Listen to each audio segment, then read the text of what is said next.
Assalamualaikum warahmatullahi wabarakatuh. Perkenalkan, nama saya Rizky Pratama Jati. Saya akan mengajar kalian di kelas 12 IPS 1, 2, dan 3 selama 1 tahun, yaitu pelajaran sejarah peminatan. Untuk materi kali ini, kita akan membahas mengenai respon negara di dunia terhadap proklamasi kemerdekaan Indonesia. Ya. Asal kalian tahu, untuk pembelajaran sejarah peminatan itu adalah pelajaran yang lebih kompleks daripada sejarah Indonesia. Oke, untuk materi yang pertama kita langsung mulai saja.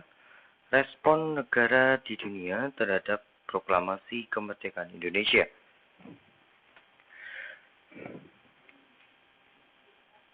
Sebuah negara dikatakan dapat terbentuk jika ada pengakuan dari negara lain.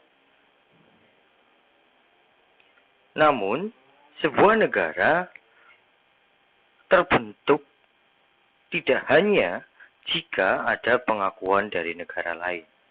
Harus memenuhi unsur-unsur pembentuk sebuah negara.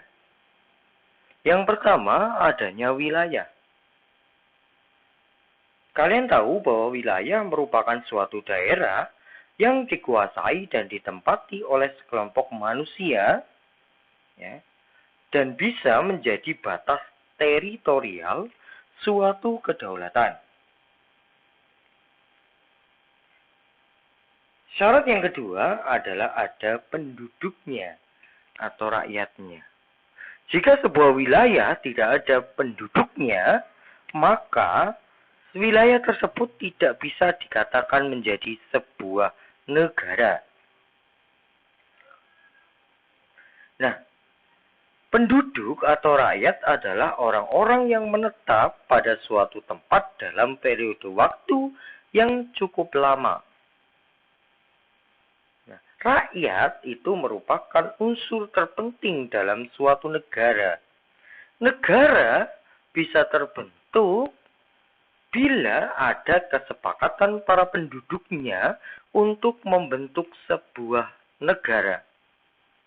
Seperti halnya Indonesia, kita contohkan pada 1602 pada zaman VOC, di mana masyarakat Indonesia masih berbentuk kedaerahan. Wilayah-wilayahnya itu masih dikuasai oleh kerajaan-kerajaan.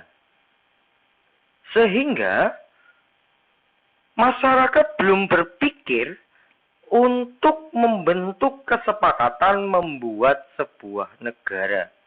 Karena masih terpotlot begitu.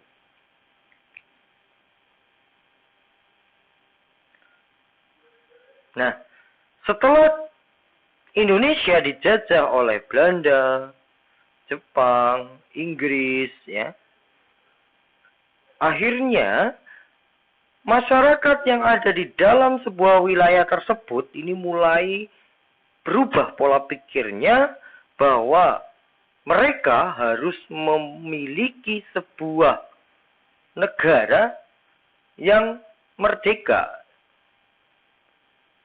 yang tidak dijajah oleh negara lain. Nah, agar sebuah wilayah itu tidak dijajah oleh negara lain, nah ini unsur yang ketiga, yaitu ada pemerintahan yang berdaulat.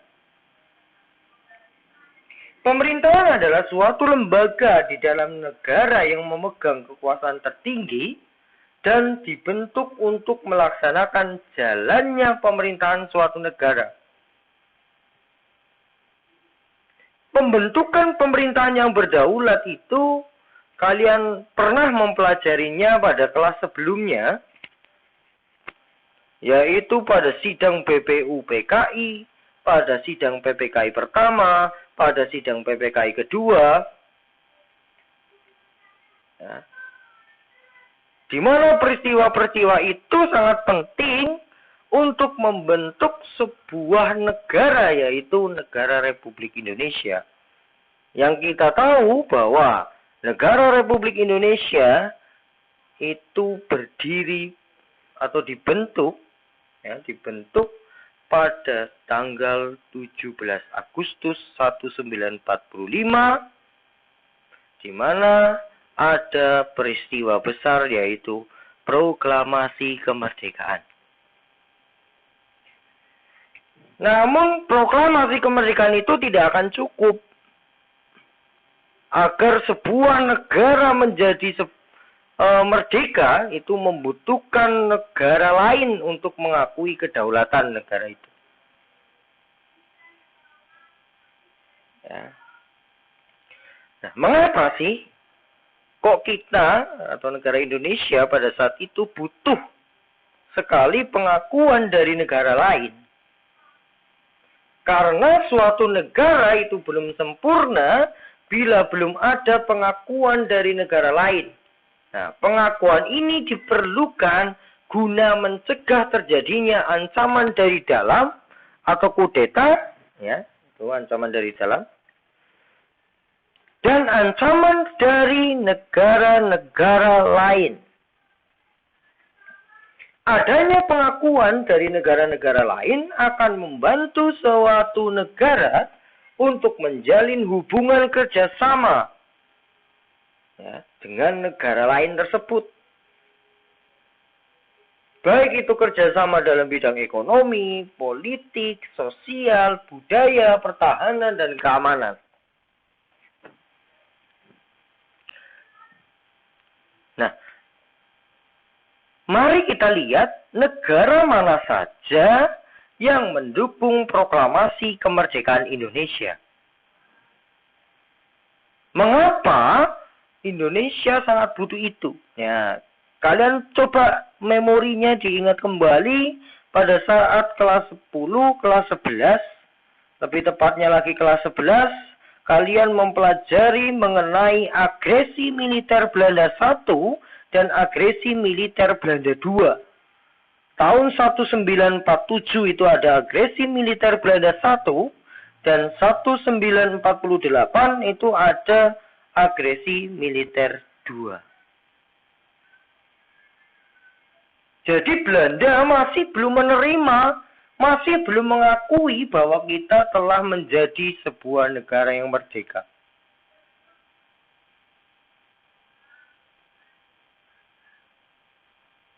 Belanda masih ingin menguasai Indonesia.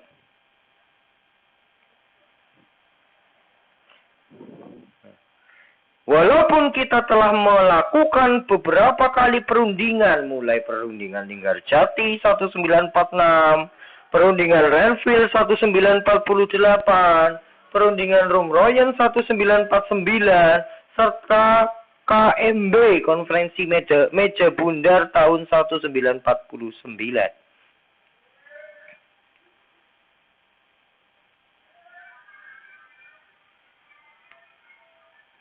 Nah, gitu ya.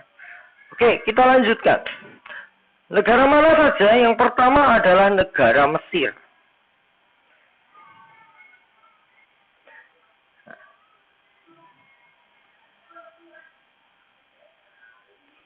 Sebab-sebab Mesir memberikan pengakuan kemerdekaan terhadap Republik Indonesia yang pertama adalah 1. Persamaan agama.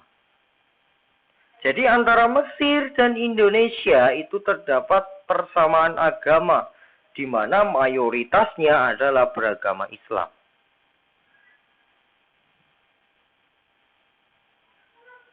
Yang kedua adalah banyaknya masyarakat Indonesia yang menuntut ilmu di Mesir. Yang ketiga, banyaknya masyarakat Indonesia yang bekerja di Mesir. Yang keempat adalah banyaknya masyarakat Indonesia yang melakukan haji di Arab.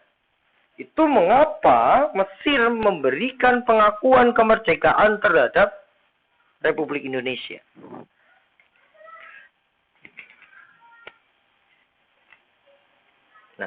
Pengakuan Mesir terhadap Indonesia itu tidak serta-merta langsung Mesir mengakui kedaulatan Indonesia. Jadi Haji Agus Salim, A.R. Baswedan, Nazir Pamoncak ya dan Rizjedi ya ini mengemban misi kunjungan balasan ke Mesir. Setelah sebelumnya Konsul Jenderal Mesir di Bombay Abdul Mu'im bertandang ke Yogyakarta pada 13 sampai 16 Maret 1947. Kunjungan tersebut menurut A.R. Baswedan dalam buku Abdul Rahman Baswedan, yaitu karya dan pengabdiannya, ini mewakili Mesir dan mengemban peran Liga Arab berisi dukungan terhadap Indonesia. Mu'im menyampaikan pesan tersebut kepada Presiden Soekarno pada 15 Maret 1947. Oke, kita lanjutkan. Setelah kunjungan Mu'im tersebut, keempat delegasi Indonesia lantas bertolak menuju Mesir. Kedatangan mereka bahkan mendapatkan atensi besar surat kabar Mesir. Jadi, keempat delegasi Indonesia ya, dari Indonesia menuju Mesir ini diliput oleh banyak surat kabar di Mesir. Nah, ada salah satu koran terbesar di Kairo yaitu Al-Ahram. Ini memuat foto delegasi Republik Indonesia. Kehadiran keempatnya mendapat sedikit ganjalan. Saat jadwal seharusnya melakukan penandatanganan kesepakatan persahabatan, ternyata pihak Belanda melalui duta besar di Mesir sempat terlebih dahulu menemui Perdana Menteri Noraksi untuk menyampaikan keberatan mengenai sikap pemerintahan Mesir terhadap Indonesia.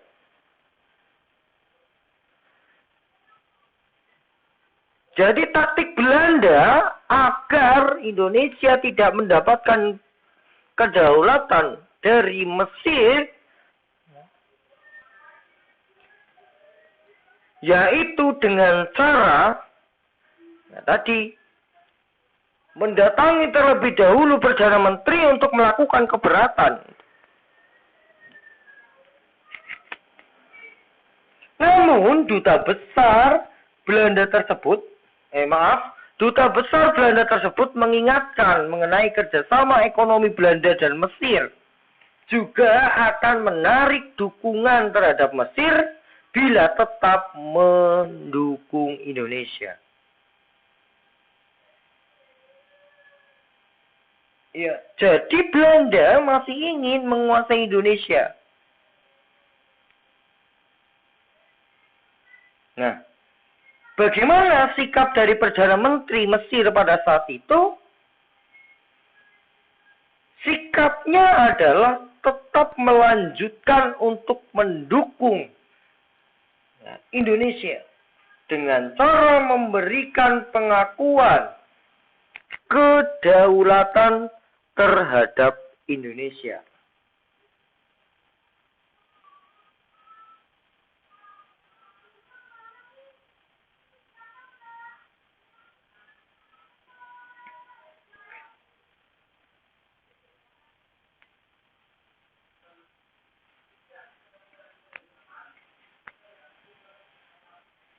Nah, kita lanjutkan kembali. Untuk pengakuan kedaulatan Mesir itu ada secara de facto dan secara de jure. Kira-kira kapan pengakuan secara de facto dan pengakuan secara de jure itu terjadi?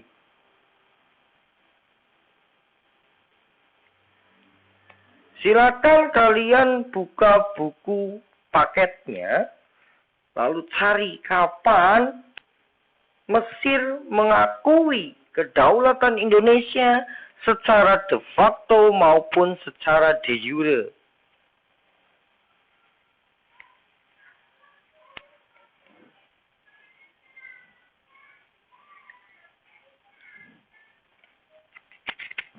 Nah, bagaimana? Apakah sudah dicari? Jika sudah, silakan ketik di komentar jawabannya.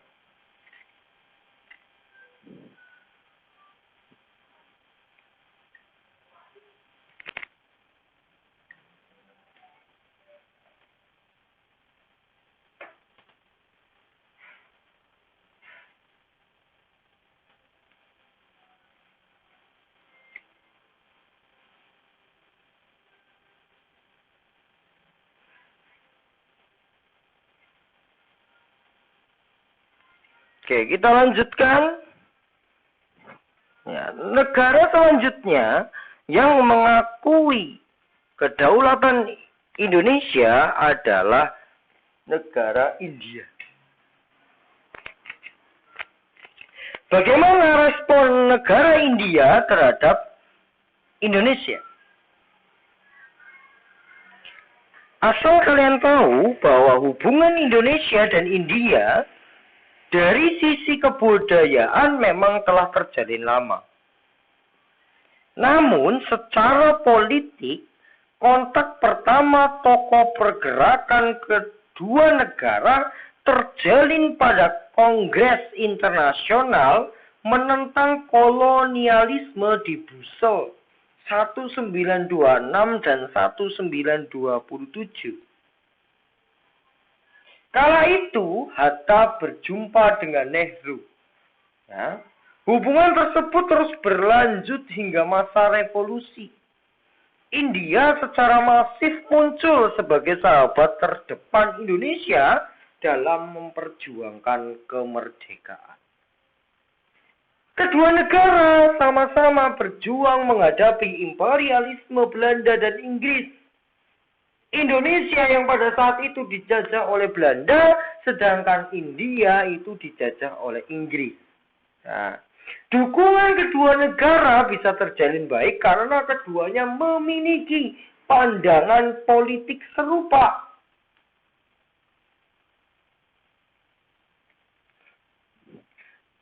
Setelah merdeka, Indonesia ini mengirim bantuan ke India berupa beras sebanyak 500.000 ton. Mengapa Indonesia mengirimkan beras sebanyak itu? Karena pada saat itu India sedang mengalami krisis.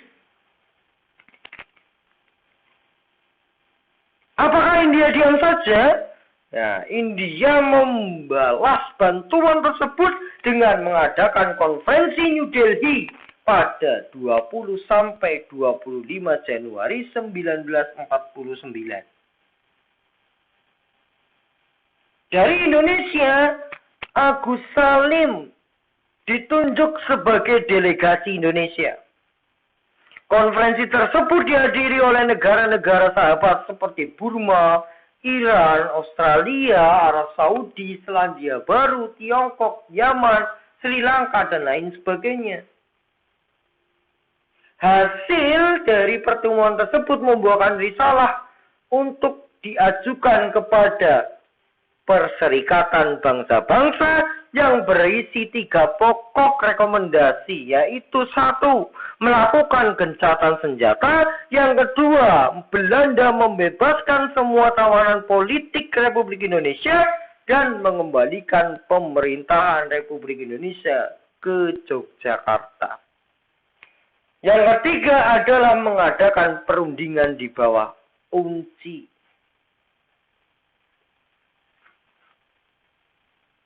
Nah, itu adalah respon India terhadap kemerdekaan Indonesia. Nah, sekarang kita bahas sebab-sebab India memberikan pengakuan kemerdekaan kepada Indonesia. Yang pertama adalah persamaan kebudayaan, yaitu Hindu-Buddha. Kita tahu bahwa negara Indonesia itu kaya akan kebudayaannya. Ya. Kalian telah Coba belajar mengenai kebudayaan Hindu-Buddha di Indonesia. Kerajaan-kerajaan Hindu-Buddha di Indonesia. Ada Kutai, Tarumanegara. Nah, itulah yang membuat India itu memiliki chemistry terhadap Indonesia. Terus yang kedua adalah persamaan nasib. Ya, jadi nasibnya sama antara negara India dan Indonesia. Sama-sama dijajah. Tadi saya jelaskan Indonesia dijajah oleh Belanda, India dijajah oleh Inggris.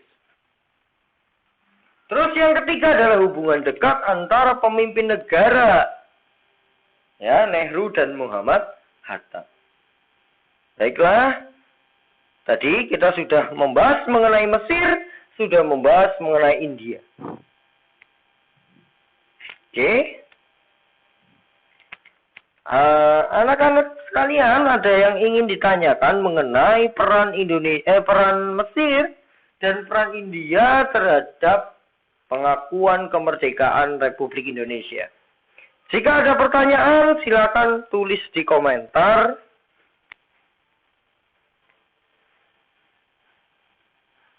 Dengan cara nama pertanyaan.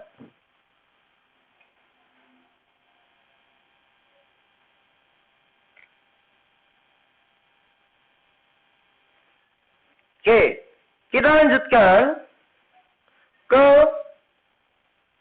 negara Irak dan Lebanon.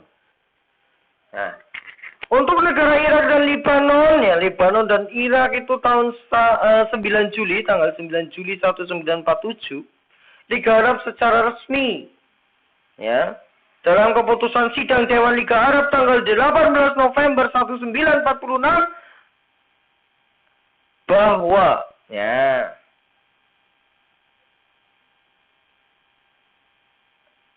negara-negara Liga Arab atau yang negara-negara anggota Liga Arab harus ya atau menganjurkan ya kita menganjurkannya semua negara anggotanya supaya mengakui Indonesia sebagai negara yang merdeka, berdaulat karena didasarkan pada ikatan keagamaan, persaudaraan dan kekeluargaan. Oke, kita lanjutkan. Ya. Negara Vatikan, atau Vatikan gitu ya. Nah, negara Vatikan adalah negara Eropa yang pertama mengakui kedaulatan Indonesia dan Vatikan merupakan negara yang memiliki pengaruh besar terhadap arah politik dunia, khususnya bagi negara-negara sekutu seperti Amerika dan Inggris. Kita tahu bahwa Amerika, Inggris, Belanda itu masuk dalam sekutu di Perang Dunia Kedua melawan Jepang, ya.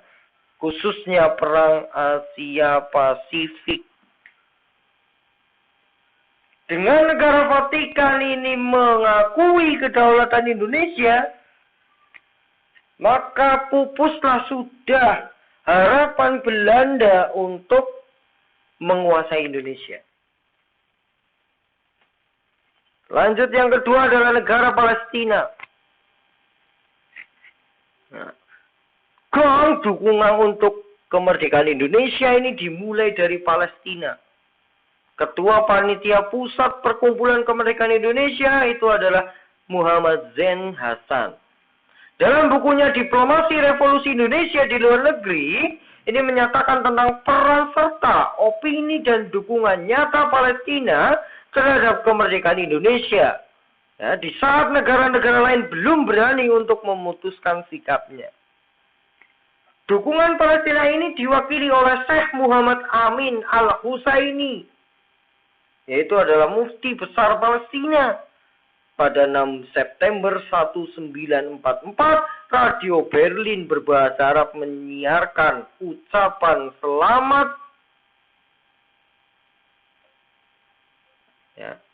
beliau ke seluruh dunia Islam bertepatan pengakuan Jepang atas kemerdekaan Indonesia. Oke, itu adalah negara Palestina. Kita lanjutkan negara Australia.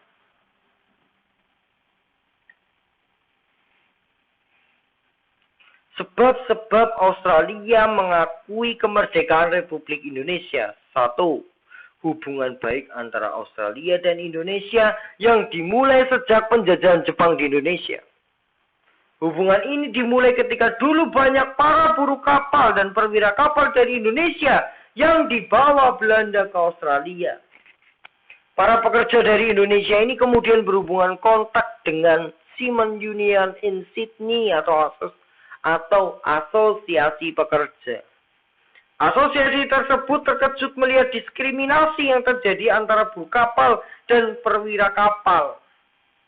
Diskriminasi yang terjadi, buruh kapal bekerja di lingkungan yang jelek, gaji yang minim, sedangkan perwira kapal gaji layak seperti orang-orang Eropa kerja di lingkungan yang bagus. Yang kedua adalah persamaan tujuan, yakni sama-sama ingin menyingkirkan dan mengusir Jepang.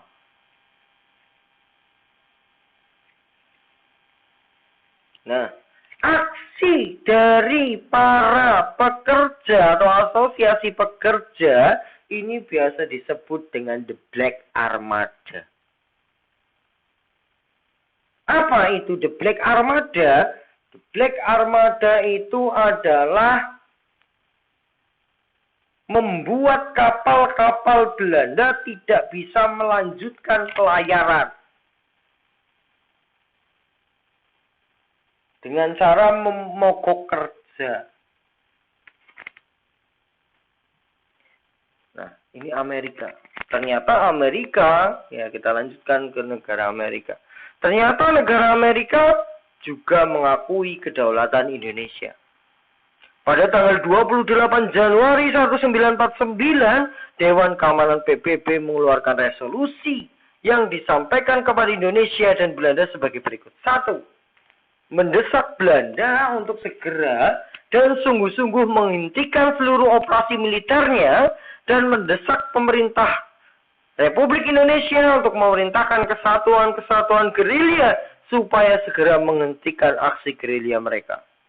Yang kedua, mendesak Belanda untuk membebaskan dengan segera tanpa syarat presiden dan wakil presiden beserta tawanan politik yang ditahan sejak 17 Desember 1948 di wilayah Republik Indonesia.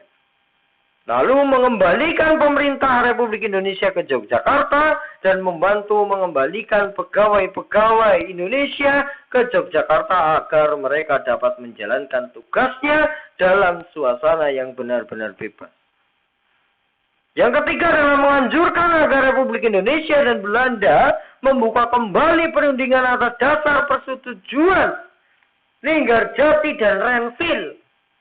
Dan terutama berdasarkan pembentukan suatu pemerintahan intern federal yang paling lambat tanggal 15 Maret 1949.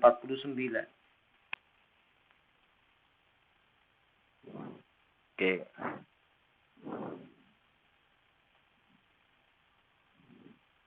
Ya. Jadi itulah ya pembelajaran kita pada hari ini tentang respon internasional terhadap proklamasi kemerdekaan. Ada Mesir, India, ya, Australia, Palestina, Vatikan, gitu. Dan Amerika yang diwakilkan oleh Perserikatan Bangsa-Bangsa. Oke, anak-anakku sekalian, untuk pembelajaran hari ini, apakah ada yang mau ditanyakan? Jika ada yang mau ditanyakan, silakan tulis di komentar. Jika tidak, untuk pembelajaran kali ini, saya akhiri. Wassalamualaikum warahmatullahi wabarakatuh.